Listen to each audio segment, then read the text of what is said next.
भाइयों और बहनों, भारत के विकास में पानी की कमी बाधा न बने, इसके लिए काम करते रहना हम सभी का दायित्व है। सबका प्रयास बहुत आवश्यक है।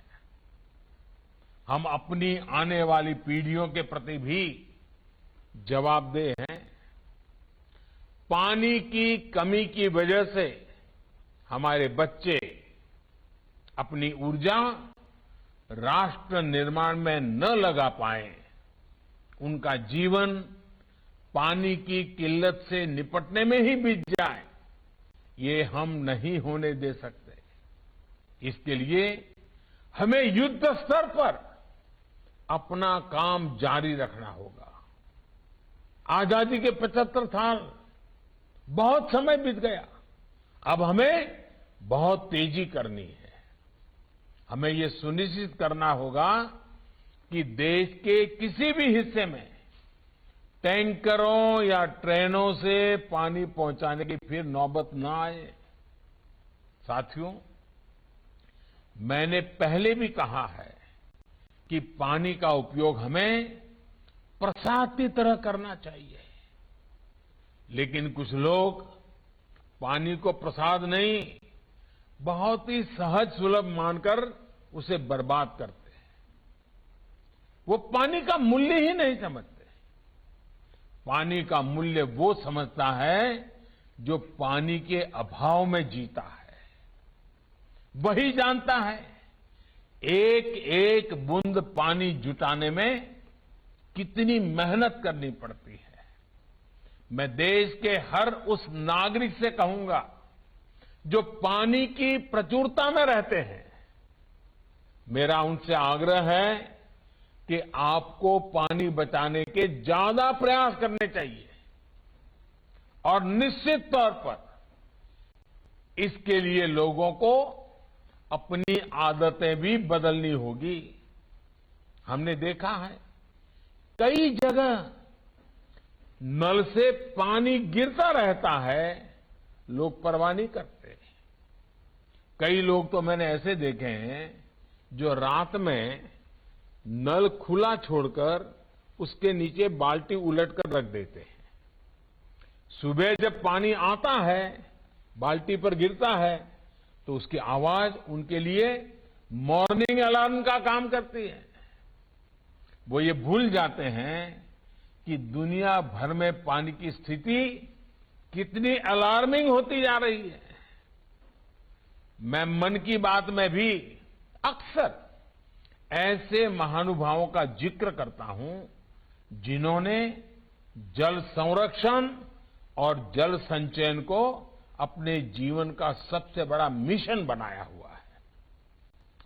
ऐसे लोगों से भी सीखा जाना चाहिए, प्रेरणा लेनी चाहिए। देश के अलग अलग कोनों में अलग अलग प्रयोग होते हैं, उसकी जानकारी हमें अपने गांव में काम आ सकती है। आज इस कार्यक्रम से जुड़ी देश भर की ग्राम पंचायतों से भी मेरा आग्रह है, गांव में पानी के स्रोतों की सुरक्षा और स्वच्छता के लिए जी जान से काम करें। बारिश के पानी को बचा कर घर में उपयोग से निकले पानी का खेती में इस्तेमाल करके कम पानी वाली फसलों को बढ़ावा देकर ही हम अपने लक्ष्यों को हासिल कर सकते हैं। साथियों, देश में बहुत से क्षेत्र ऐसे हैं जहां प्रदूषित पानी की दिक्कत है। कुछ क्षेत्रों में पानी में आर्सेनिक की मात्रा अधिक होती है। ऐसे क्षेत्रों में हर घर में पाइप से शुद्ध जल पहुंचना वहां के लोगों के जीवन को मिले सबसे बड़े आशीर्वाद की तरह है। एक समय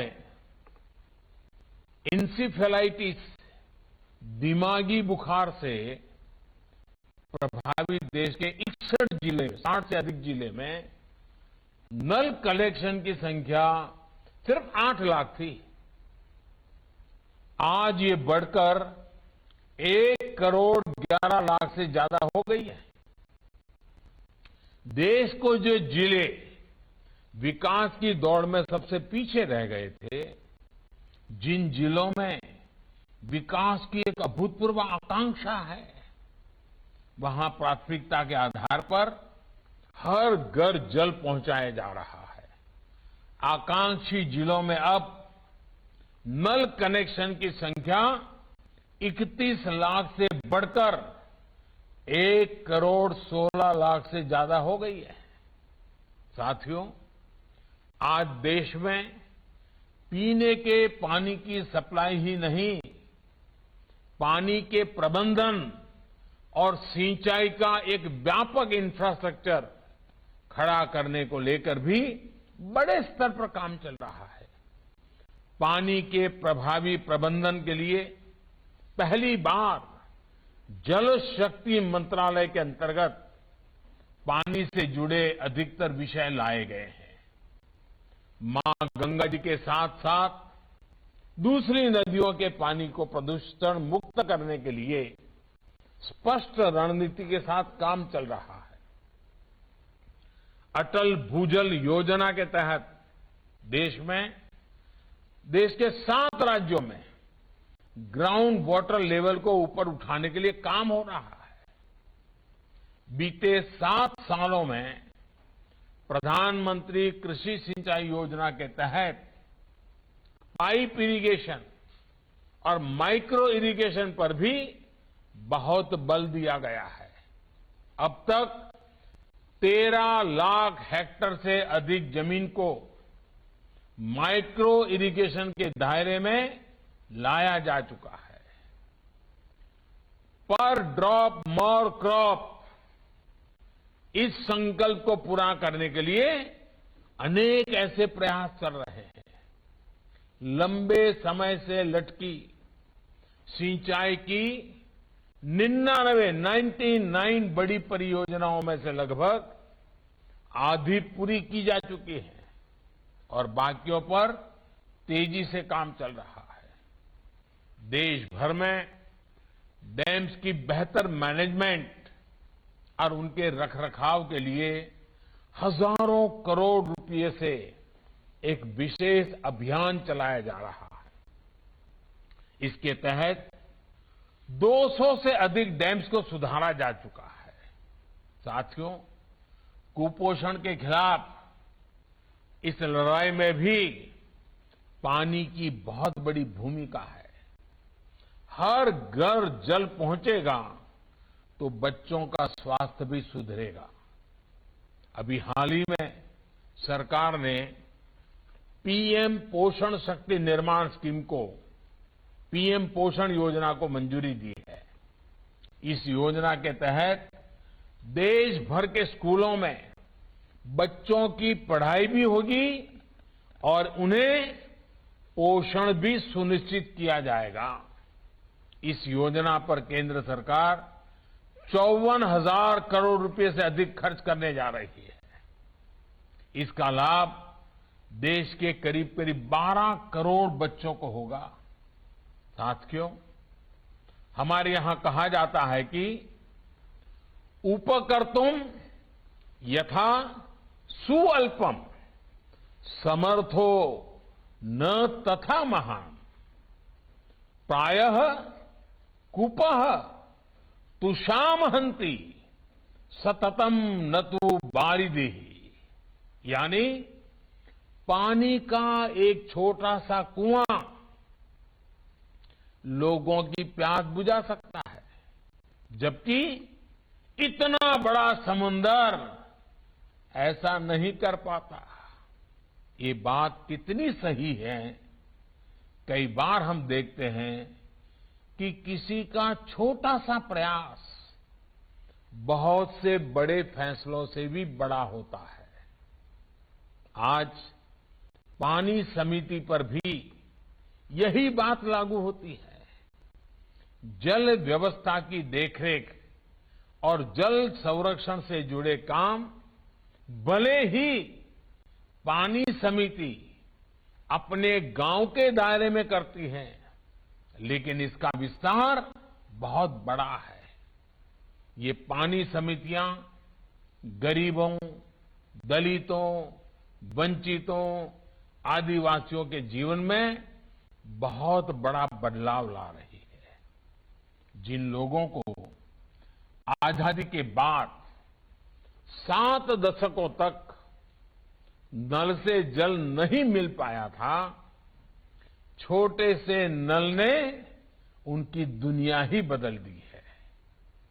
और ये भी गर्व की बात है कि जल जीवन मिशन के तहत बन रही पानी समितियों में 50% सदस्य अनिवार्य रूप से महिलाएं ही होती हैं। ये देश की उपलब्धि है कि इतने कम समय में करीब 3.5 लाख गांवों में पानी समितियां बन चुकी हैं। अभी कुछ देर पहले हमने जल जीवन संवाद के दौरान भी देखा है कि इन पानी समितियों में गांव की महिलाएं कितनी कुशलता से काम कर रही हैं।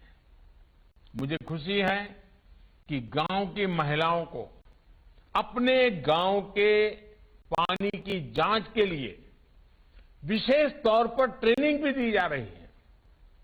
साथियों, गांव की महिलाओं का सशक्तिकरण हमारी सरकार की सर्वोच्च प्राथमिकताओं में से एक है। बीते वर्षों में बेटियों के स्वास्थ्य और सुरक्षा पर विशेष ध्यान दिया गया है। घर और स्कूल में टॉयलेट्स, सस्ते सैनिटरी पैड्स से लेकर गर्भावस्था के दौरान पोषण के लिए हजारों रुपयों की मदद और टीकाकरण अभियान से मातृशक्ति और मजबूत हुई है। प्रधानमंत्री मातृ वंदना योजना के तहत 2 करोड़ से अधिक गर्भवती महिलाओं को लगभग 8,500 करोड़ रुपए की सीधी मदद दी जा चुकी है। गांवों में जो 2.5 करोड़ से अधिक पक्के घर बनाए गए हैं, उनमें से अधिकांश पर मालिकाना हक महिलाओं का ही है। उज्ज्वला योजना ने गांव की करोड़ों महिलाओं को लकड़ी के धुएं से मुक्ति दिलाई है। मुद्रा योजना के तहत भी लगभग 70% ऋण महिला उद्यमियों को मिले हैं। सेल्फ हेल्प ग्रुप के जरिए भी ग्रामीण महिलाओं को आत्मनिर्भरता के मिशन से जोड़ा जा रहा है। पिछले 7 सालों के दौरान स्वयं सहायता समूहों में 3 गुना से अधिक बढ़ोतरी हुई है। 3 गुना अधिक बहनों की भागीदारी सुनिश्चित हुई है। राष्ट्रीय आजीविका मिशन के तहत 2014 से पहले के 5 वर्षों में जितनी मदद सरकार ने बहनों के लिए भेजी, बीते 7 सालों में उसमें लगभग 13 गुना बढ़ोतरी की गई है। 13 गुना। इतना ही नहीं, लगभग 4.25 लाख करोड़ रुपए का ऋण भी सेल्फ हेल्प ग्रुप्स इन माताओं बहनों को उपलब्ध कराया गया है। सरकार ने सेल्फ हेल्प ग्रुप्स को बिना गारंटी ऋण में भी काफी वृद्धि की है। भाइयों और बहनों, भारत का विकास गांवों के विकास पर ही निर्भर है। गांव में रहने वाले लोगों, युवाओं, किसानों के साथ ही सरकार ऐसी योजनाओं को प्राथमिकता दे रही है जो भारत के गांवों को और ज्यादा सक्षम बनाए। गांव में जानवरों और अगर हम सब के लिए इसमें एक संदेश है जिसको आज पूरे देश को गांठ बांधना चाहिए, वो ये कि पानी को प्रसाद की तरह इस्तेमाल करें। अगर पानी प्रचुरता में है तो ये ना समझें कि इसका दुरुपयोग किया जा सकता है। पानी की हर एक बूंद की कीमत समझी जाए। सरकार अपनी तरफ से जो कोशिशें कर रही है उस बारे में प्रधानमंत्री नरेंद्र मोदी ने आज विस्तार से बताया, अभी भी बता रहे हैं। लेकिन एक नागरिक के तौर पर हमको क्या करना है उस बारे में भी हमको सोचने के लिए इन्हीं मौकों का प्रयोग करना है और संकल्प लेना है। लेकिन अब उस अहम खबर की तरफ आपको ले चलता हूं जिस बारे में सोचना और बात करना बेहद जरूरी है। कृषि कानूनों को लेकर पीएम का विपक्ष पर सबसे बड़ा हमला। विपक्ष पर प्रधानमंत्री ने क्या कहा है वो देखिए। विपक्ष पर राजनीतिक धोखाधड़ी करने का आरोप लगाया है प्रधानमंत्री ने। पीएम ने कृषि कानूनों के विरोध को बताया है बौद्धिक बेईमानी। आधार और जीएसटी के मामले में भी राजनीतिक धोखाधड़ी का आरोप लगाया है प्रधानमंत्री ने। देश की सुरक्षा के मुद्दों पर भी राजनीतिक धोखाधड़ी की गई है, मोदी ने कहा। एक पत्रिका को दिए गए इंटरव्यू में पीएम ने विपक्ष को तमाम मुद्दों पर आईना दिखाया।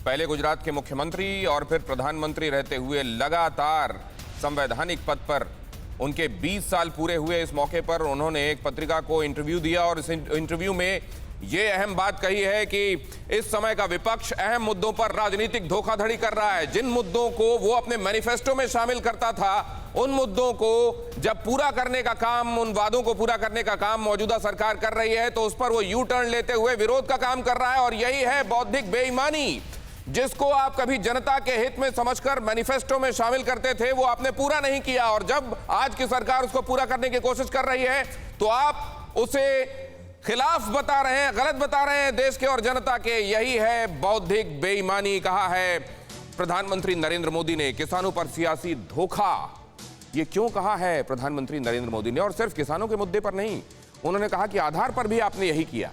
जिस काम को खुद आप सत्ता में रहते हुए सही समझते रहे, आप कर नहीं पाए, आज सत्ता में रहते हुए जब हम उसको संभव बना रहे हैं तो आप उसे गलत बता रहे हैं। वही आपने आधार के साथ किया, वही आपने जीएसटी के साथ किया, वही किसान के लिए जो हम कानून लेकर आए उस पर आपने किया, यहां तक कि रक्षा सौदों के संदर्भ में भी आपने यही किया।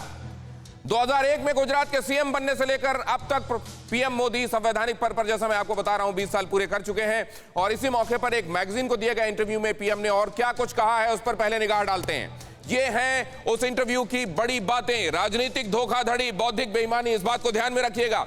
कृषि बिल का विरोध राजनीतिक धोखाधड़ी है। प्रधानमंत्री ने इस बारे में विस्तार से संसद में भी बोला था और उन्होंने बताया था कि किस तरीके से पहले की कोई व्यवस्था आज खतरे में नहीं आ रही है, बल्कि कुछ एडिशनल प्रोविजंस किए जा रहे हैं जो किसान को और समृद्ध बनाने का और सशक्त बनाने का काम करेंगे। ऐसे में विपक्ष का ये विरोध, इसको लेकर विरोध का ये माहौल, कुछ लोगों को बरगलाकर वहां धरना आंदोलन करके ये दिखाने का कि कोशिश की पूरे देश में किसान परेशान नहीं है, बौद्धिक बेईमानी नहीं तो क्या है। सरकार किसानों से बातचीत के लिए तैयार है।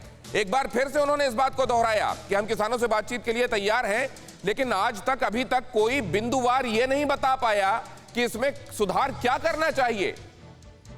विपक्षी पार्टियां घोषणा पत्र में शामिल बातें भूल जाती हैं, बाद में खुद की कही हुई बातों से यू टर्न ले लेती हैं। किसानों के हित में किए गए रिफॉर्म पर यही हो रहा है और यही बौद्धिक बेईमानी है और राजनीतिक धोखाधड़ी है। इतने बड़े देश में ये बात बिल्कुल सच, अगर आप सोचें तो आपको ये एकदम सही बात लगेगी कि इतने बड़े मुल्क में क्या आप ये सोच सकते हैं कि हर कोई, एक परिवार में हर किसी को एक बात पर रजामंद करना मुमकिन नहीं होता। इतने बड़े देश में कोई एक फैसला सबको मान्य हो ये जरूरी नहीं है, लेकिन एक छोटा समूह अगर उसका विरोध कर रहा है तो फैसला नहीं लिया जाए ये ठीक नहीं, तो भी फैसला लिया जाना चाहिए क्योंकि ये गलत नहीं है, फैसला व्यापक हित में है तो लागू करना सरकार की जिम्मेदारी है, प्रधानमंत्री नरेंद्र मोदी ने कहा है।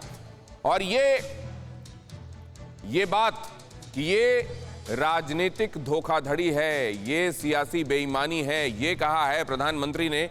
अड़ी सोमवार से शुक्रवार शाम 6 बजे सिर्फ TV9 भारतवर्ष पर।